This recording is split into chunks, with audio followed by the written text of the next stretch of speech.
Hello students, welcome back to our YouTube channel enemy creator. तो आज student हम बात करेंगे बीएड आपका जो फोर्थ सेमेस्टर में आपका थर्ड पेपर है जो रहता है इंक्लूसिव स्कूल का, समावेशी विद्यालय का, जिसमें वेरी इंपॉर्टेंट टॉपिक है एक समावेशी शिक्षा।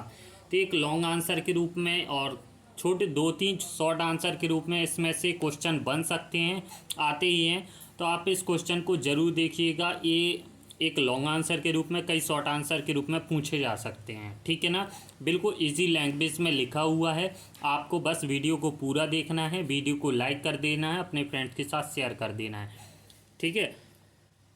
तो हम वीडियो को शुरुआत करते हैं। वीडियो शुरुआत करने से पहले सबसे पहले चैनल को सब्सक्राइब कर दीजिएगा और बेल आइकन को प्रेस कर दीजिएगा, जिस तरीके से आने वाले नोटिफिकेशन आपको मिलते रहेंगे। और अगर इसका पीडीएफ चाहते हो तो आप हमें इसका हम डाल देंगे या फिर आप हमें व्हाट्सएप पर डीएम कर सकते हैं। तो चलिए, समावेशी शिक्षा देखिए, वेरी इंपॉर्टेंट टॉपिक है समावेशी शिक्षा। और एग्ज़ाम में काफ़ी ज़्यादा ये पूछा भी जाता है, होता क्या है समावेशी शिक्षा। इसको इन इंग्लिश में आपको बोलते हैं इंक्लूसिव एजुकेशन, ठीक है ना। देखिए, समावेशी शिक्षा वो शिक्षा होती है कि जो हमारे कल्चर में विशिष्ट बालक होते हैं, जैसे मंदबुद्धि बालक, पिछड़े बालक, विकलांग बालक, इनकी प्रतिभाशान बालक, उनको क्या होता है, ज्ञान प्रदान किया जाता है, नॉलेज प्रदान की जाती है, उनकी व्यवस्था के अनुसार नॉलेज प्रदान की जाती है। ये होती है हमारी समावेशी शिक्षा। तो सबसे पहले हम देखते हैं, प्रत्येक बालक में कुछ ऐसे गुण होते हैं जो जन्मजात पाए जाते हैं। कुछ ऐसे बालक होते हैं जिनमें गुण कैसे होते हैं, जन्मजात होते हैं। ये गुण प्रायः आनुवंशिकता से संबंधित भी हो सकते हैं अथवा नहीं भी हो सकते हैं। देखिए, हम ये नहीं कह सकते हैं कि ये बालक में गुण उसके जन्म से ही आए हैं। कुछ आ भी सकते हैं, कुछ नहीं भी आ सकते हैं। इन्हीं गुणों के आधार पर बालकों का शैक्षिक स्तर निर्भर करता है। मेन पॉइंट इसलिए हमने इसको हाईलाइट किया है कि सामान्य बालकों का शैक्षिक स्तर, जो नॉर्मल होते हैं बालक, उनका शैक्षिक स्तर उनकी बुद्धि लब्धि, आईक्यू तथा क्षमता के आधार पर तय किया जाता है, ठीक है। और विशिष्ट क्षमता वाले बालक का अलग तरीके से उनका किया जाता है कि इनका आईक्यू लेवल निकालना पड़ता है। ठीक उसी प्रकार बालक जो कि ये सामान्य बालक, ये विशिष्ट बालक होते हैं, ठीक उसी प्रकार विशिष्ट बालक होते हैं, उन्हें भी शिक्षा के पूर्ण अवसर प्राप्त करने का अधिकार प्राप्त होता है। देखिए, ये नहीं कह सकते कि सामान्य बालक ही शिक्षा प्राप्त कर सकते हैं। जो विशिष्ट बालक होते हैं उन्हें भी सामान्य बालकों की तरह शिक्षा प्राप्त करने का पूर्ण अधिकार प्राप्त है, ठीक है। इन बालकों को दी गई शिक्षा इन बालकों को दी गई शिक्षा अलग अलग प्रकार की होती है, क्योंकि इन बालकों का शैक्षिक स्तर अलग अलग होता है। तो इतना आप टॉपिक आप एग्ज़ाम में लिख सकते हैं और आपको बिल्कुल समझ में आ गया होगा। अब बात करते हैं कि समावेशी शिक्षा का अर्थ क्या होता है। देखिए, समावेशी शिक्षा का अर्थ या समेकित शिक्षा का अर्थ एक ही होता है, इसको आप कंफ्यूज मत होइएगा, ठीक है ना। तो चलिए, समावेशी शिक्षा होती क्या है, मेन डेफिनेशन ये है। समावेशी शिक्षा वह शिक्षा है जिसके द्वारा विशिष्ट क्षमता वाले बालक, जैसे मंदबुद्धि, अंधेपन बालक, बहरे बालक, प्रतिभाशाली बालक, पिछड़ेपन बालक, ठीक है ना, सृजनात्मक बालक को ज्ञान प्रदान किया जाता है, वो हमारी क्या कहलाती है, समावेशी शिक्षा कहलाती है। समावेशी शिक्षा के द्वारा सर्वप्रथम छात्रों के बौद्धिक स्तर, हमने बोला ना आईक्यू की जांच की जाती है, तत्पश्चात उन्हें शिक्षा का स्तर निर्धारित किया जाता है या उनके अनुसार उन्हें शिक्षा प्रदान की जाती है। देखिए, हम जैसे एक मंदबुद्धि वाले बालक हुआ तो हम उसे प्रतिभाशाली बालक की तरह शिक्षा प्रदान नहीं कर सकते। कई ऐसी कक्षा में विद्यार्थी होते हैं जिन्हें हम समझाते हैं तो एक बार में समझ में आ जाता है, कई ऐसे होते हैं जिन्हें बार बार समझाने पर भी समझ में नहीं आता है। तो सभी तरह के बालकों को ध्यान में रखते हुए शिक्षा प्रदान करनी होती है, और यही समावेशी शिक्षा का अर्थ है, ठीक है ना। अब देखते हैं वैज्ञानिकों द्वारा, यह एक ऐसी शिक्षा प्रणाली है जो विशिष्ट क्षमता वाले बालकों हेतु ही निर्धारित की जाती है, अतः इसे समेकित अथवा समावेशी शिक्षा का नाम दिया गया है। देखिए, परिभाषाएं, यर्सेल ने दी गई हैं। समावेशी शिक्षा के कुछ कारण योग्यता, लिंग, प्रजाति, जाति, भाषा, चिंता स्तर, सामाजिक आर्थिक स्तर, विकलांगता, लिंग, व्यवहार या धर्म से संबंधित हो सकती है। ठीक है ना, ये हमारा यर्सेल ने कहा है। 2 डेफिनेशन आपको याद करना ही करना है, पेपर में ज़रूर लिखना है। ठीक है ना, एक शिक्षा शास्त्री के अनुसार समावेशी शिक्षा अधिगम ही नहीं, यानी समावेशी शिक्षा पढ़ना ही नहीं बल्कि विशिष्ट अधिगम के नए आयाम खोलती है। ओके, अब समावेशी शिक्षा की विशेषताएं देख लीजिए कि समावेशी शिक्षा की क्या विशेषताएं होती हैं, क्यों इन्हें खास बनाया गया है। समावेशी शिक्षा प्रतिभाशाली, कमजोर, औसतन वर्ग के लिए है। प्रतिभाशाली के लिए भी है तो वहीं कमजोर औसत वर्ग के लिए, यानी समावेशी शिक्षा सभी प्रकार के बालकों को ध्यान में रखते हुए इस शिक्षा को बनाया गया है। नंबर दूसरा है, समावेशी शिक्षा में बालकों के मानसिक स्तर का खास तौर पर ध्यान रखा जाता है।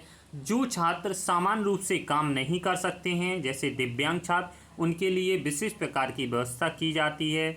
समावेशी शिक्षा प्रत्येक छात्र को व्यक्तिगत शक्तियों का विकास कराती है। समावेशी शिक्षा प्रत्येक शारीरिक, मानसिक, बौद्धिक स्तर का ध्यान में रखते हुए उनके प्रकार की अलग से शिक्षा प्रदान या उनकी व्यवस्था की जाती है। ठीक है ना, ये व्यवस्थाएं थी, ये समावेशी शिक्षा की आपकी विशेषताएं थी। अब इसके उद्देश्य देख लीजिए, समावेशी शिक्षा के क्या उद्देश्य हैं। समावेशी शिक्षा के उद्देश्य समाज में असमर्थ, देखिए जो असमर्थ, कई जो चल नहीं पाते हैं, देख नहीं पाते हैं, पिछड़े होते हैं, जो प्रतिभाशाली की तरह समझ नहीं पाते हैं, तो असमर्थ बच्चों में फैली भ्रांतियों को दूर करने के लिए ऐसा नहीं कि कक्षा में कहें कि देखो सर तो मतलब शिक्षा तो केवल होशियार बच्चों के लिए है, हम कमज़ोर बच्चों के लिए कोई ध्यान ही नहीं दिया है। तो यानी जो समाज में भ्रांति फैली गई हैं उनको दूर करने के लिए समावेशी शिक्षा बनाई गई है। इसका उद्देश्य है असमर्थ बच्चों को जीवन की चुनौतियों का सामना करने योग्य, कि उनको ये समझाना चाहिए कि अगर तुम चल नहीं सकते तो किस प्रकार की तुम्हें एक पूर्ण व्यवस्था, चुनौतीपूर्ण व्यवस्था, किन किन चुनौतियों का सामना करना पड़ेगा, और उन्हें उस सशक्त योग्य बनाना समावेशी शिक्षा का उद्देश्य है। असमर्थ बच्चों को आत्मनिर्भर बनाना और उनके पुनर्वास का प्रबंध करना, असमर्थ बच्चों को सामाजिक सांस्कृतिक रूप से समाज से जोड़ना। ठीक है ना, अब समावेशी शिक्षा का सिद्धांत देख लीजिएगा। व्यक्तिगत रूप से भिन्नता, देखिए समावेशी शिक्षा में व्यक्तिगत रूप से भिन्नता देखी जा सकती है। ठीक है ना, जैसे व्यक्तिगत रूप से अगर हम एक प्रकार का एग्जाम्पल ले लें, जैसे प्रकार कक्षा में प्रतिभाशाली बालक पढ़ रहे हैं, पिछड़ेपन बालक, मंद बुद्धि के बालक, तो इसमें व्यक्तिगत कई ऐसे हैं जो पैर से नहीं चल पाते हैं, कई ऐसे बहरे हैं जो कान से सुन नहीं पाते हैं, जो आँख से देख नहीं पाते हैं। इनके लिए अलग अलग प्रकार की भिन्नताएं, यानी अलग अलग प्रकार की इसमें व्यक्तिगत भिन्नताएं हैं, और इस भिन्नताओं को देखते हुए अलग अलग प्रकार की शिक्षा इन्हें प्रदान की गई है। जैसे अलग व्यक्तिगत रूप से, जैसे जो अंधे हैं तो उनके लिए ब्रेन लिपि का उपयोग किया जाएगा। ठीक है ना, जैसे जो देख नहीं सकते हैं तो उनके लिए उनको उनके आगे रूप से उन्हें सुचारू रूप से बिठाना, उनके नेत्र को चश्मे लगवाना या उनको ध्यान देना। ठीक है ना, अब सेकंड पॉइंट है, ये होते हैं व्यक्तिगत, यानी जो आपस में उसका कंबाइंड करा सके। दूसरा है माता पिता का सहयोग प्रदान करना।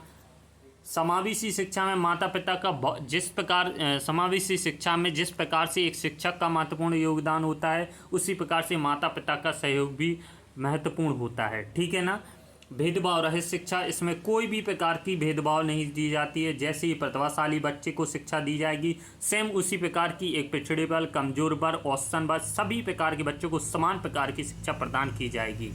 विशिष्ट कार्यक्रम द्वारा शिक्षा, जैसे इसमें समावेशी शिक्षा में जैसे जो अंधे बालक हैं तो उन्हें अलग प्रकार से शिक्षा प्रदान की जाए। जैसे अभी हमने बताया बहरे बालक हैं, उन प्रकार को किस तरीके से चित्र, LED, स्मार्ट बोर्ड के द्वारा, ठीक है ना, जो मतलब बोल नहीं सकते लेकिन वो देख तो सकते हैं, स्पर्श कर सकते हैं, तो उस प्रकार से उन्हें शिक्षित कैसे प्रदान किया जाए।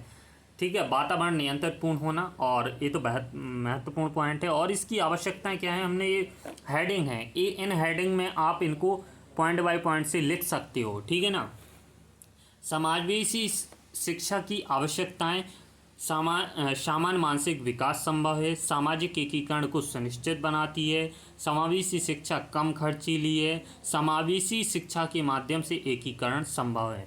तो ये आपकी समावेशी शिक्षाएं थीं। और इसी में समावेशी शिक्षा का पूर्ण अर्थ आप जान ही चुके हो कि समावेशी शिक्षा वह शिक्षा है जिसके अनुसार विशिष्ट बालक जैसे मंदबुद्धि, प्रतिभाशान और पिछड़ा युक्त बालक, ठीक ना, अपराधी बालक, इन्हें विशेष प्रकार की शिक्षा प्रदान की जाती है, समावेशी शिक्षा कहलाती है। और इनका सामान्य रूप से जो बालक होते हैं उनका आईक्यू यानी बुद्धि लब्धि परीक्षण तथा उनके क्षमता के आधार पर उनका जो परीक्षण किया जाता है, उन्हें शिक्षा प्रदान की जाती है, उससे जो विशिष्ट बालक में होते हैं समावेशी शिक्षा कहलाती है, ठीक है ना।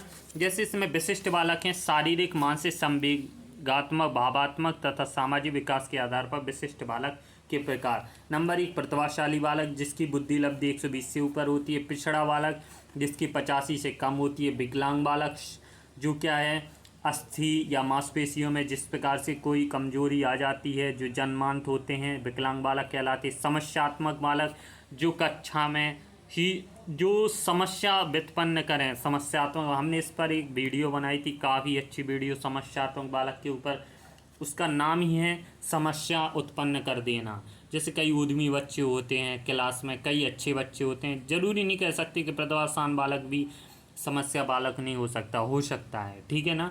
अपवंचित बालक, सृजनात्मक बालक जैसे क्रिएटिविटी बालक होते हैं कई प्रकार के, मंद बुद्धि बालक ये कई प्रकार के होते हैं, जड़ मंद बुद्धि, मूल मंद बुद्धि, गत मंद बुद्धि, ठीक है ना।